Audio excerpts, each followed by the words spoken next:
night was thick with a suffocating silence, the kind that wraps around you like a heavy blanket, muffling even the softest of sounds. Shadows danced on the walls, playing tricks on the mind, while the moon hung low and ominous in the sky, casting an eerie glow over everything it touched. It was in this unsettling stillness that 5 chilling tales began to unfold, each one more haunting than the last. The first story belonged to a young woman named Clara, who had recently moved into an old Victorian house on the outskirts of town.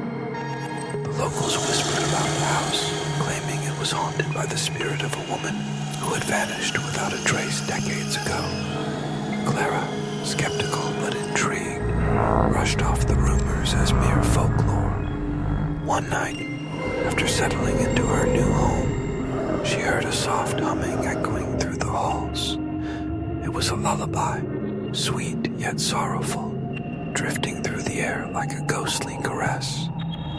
Clara followed the sound, her heart racing with a mix of fear and curiosity.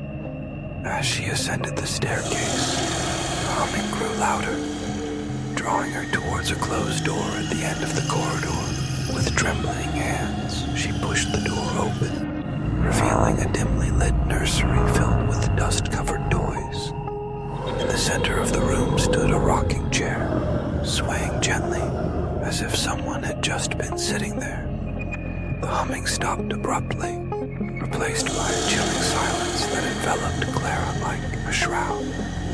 She stepped into the room, her breath itching in her throat, when suddenly the chair stopped moving, and she felt a cold breeze brush past her.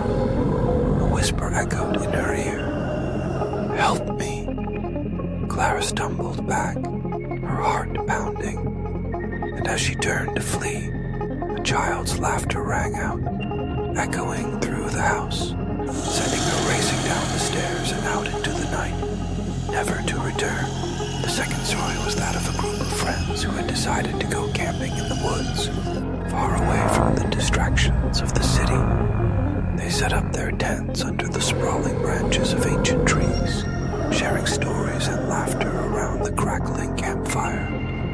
As the night deepened, the atmosphere shifted, and the forest seemed to come alive with unsettling sounds. They dismissed the rustling leaves and snapping twigs as mere wildlife, but when the fire flickered and dimmed, they felt an inexplicable sense of dread creeping in. One of the friends, Jake, ventured into the woods to relieve himself, joking about the ghost stories they had shared earlier. As he wandered deeper, the trees closed in around him, and the darkness thickened. Suddenly, he heard it, a low growl, primal and menacing, echoing from the shadows. Panic surged through him as he turned to run, but the growl morphed into a chilling laughter, mocking him. He stumbled through the underbrush, desperately trying to find his way back to the camp. When he finally burst through the trees, he found his friends staring at him, their faces pale and eyes wide with fear. "What's wrong?" Clara asked, but Jake couldn't answer. He pointed into the darkness, where a pair of glowing eyes watched them from the tree line. The friends huddled together, their laughter replaced by a suffocating fear. They packed their things in a frenzy, but as they turned to leave, the laughter returned, echoing through the trees. The friends ran, but the forest seemed to shift and twist, leading them deeper into its grasp.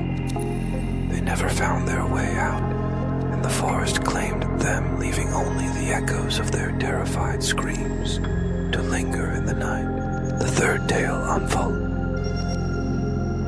unfolded in a small, seemingly idyllic town, where a peculiar antique shop sat at the end of a cobblestone street. The shop was filled with trinkets and curiosities from bygone eras, but one item stood out, a dusty old mirror, framed in ornate silver. The shopkeeper warned anyone who showed interest in the mirror claiming it had a dark history. But for a curious teenager named Lily, the allure of the mirror was too strong to resist. One fateful night, she snuck out of her house and made her way to the shop, determined to see the mirror for herself. As she gazed into the glass, she felt a strange pull, as if the mirror was alive. Her reflection began to ripple, distorting her features until they morphed into something grotesque. Panic surged through her as she tried to step back, but the mirror held her captive, drawing her closer. In a flash, her reflection smiled, a wicked, malevolent grin that sent chills down her spine. "Come play with me," it whispered. Before she could scream, the mirror shattered, shards flying in every direction. Lily stumbled back, her heart racing. But when she looked into the fragments, she saw not her own reflection, but that of the twisted figure from moments before. It was free now, and as she turned to flee, she realized the shop was empty, the door locked tight. The reflection in the shards began to laugh, a sound that echoed in the empty shop, filling the air with a sinister energy. Lily was never seen again, and the mirror remained, waiting for the next curious soul to gaze into its depths. The fourth story belonged to a man named Thomas, who had always been a night owl, finding solace in the quiet hours when the world was asleep. He often took long walks through his neighborhood, relishing the stillness and the way the moonlight illuminated the streets. One night, as he wandered deeper than usual, he noticed an old, abandoned house at the end of the street.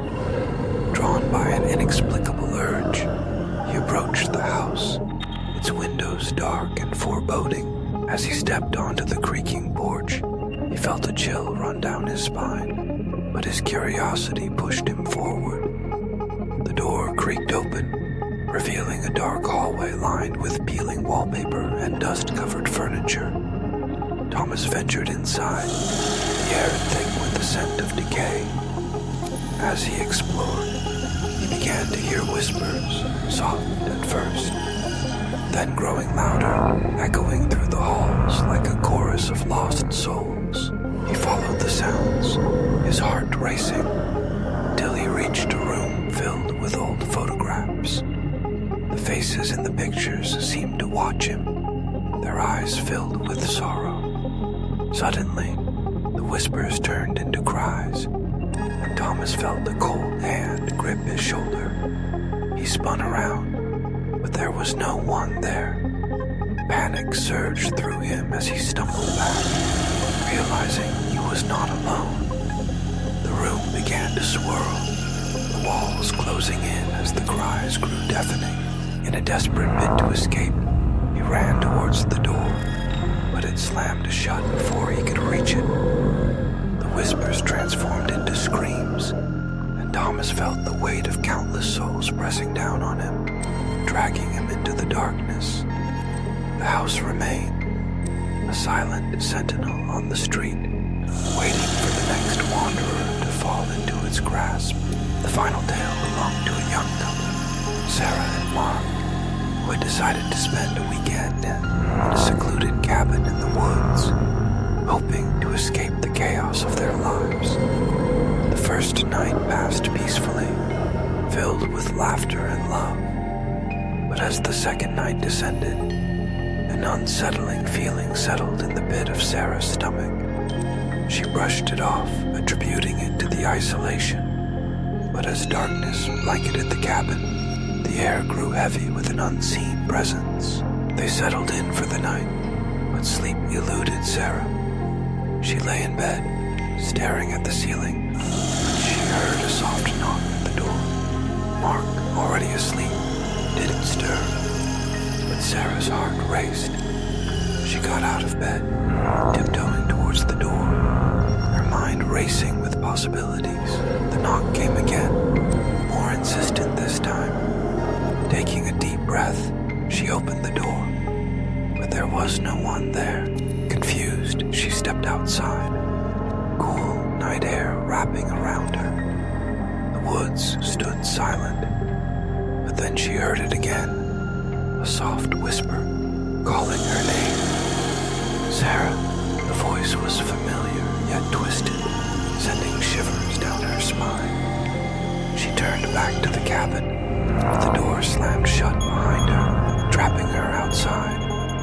Panic surged through her as she pounded on the door, calling for Mark. But her voice was swallowed by the night. The whispering grew louder, echoing through the trees, and Sarah felt a presence moving closer. She turned to run, but the forest twisted around her, branches reaching out like skeletal hands.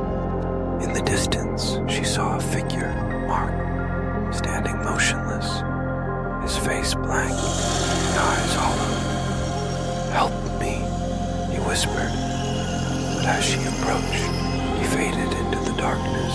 Desperate, Sarah ran deeper into the woods, the whispers morphing into laughter, taunting her as she stumbled through the underbrush. The trees closed in around her, and she felt the weight of unseen eyes watching her, the shadows creeping closer. When she finally collapsed, breathless and terrified, the laughter echoed through the night, drowning out her cries for help. The woods swallowed her whole, leaving nothing but silence in their wake. As the sun began to rise, casting a pale light over the remnants of the night, the stories lingered in the air, haunting echoes of fear and despair. The darkness had claimed its victims, weaving their tales into the fabric of the night, where shadows danced and whispers lingered, waiting for the next soul to be ensnared in their chilling embrace. Each story, a reminder that in the dead of night, the line between reality and nightmare blurs, and the darkness holds secrets that should never be uncovered.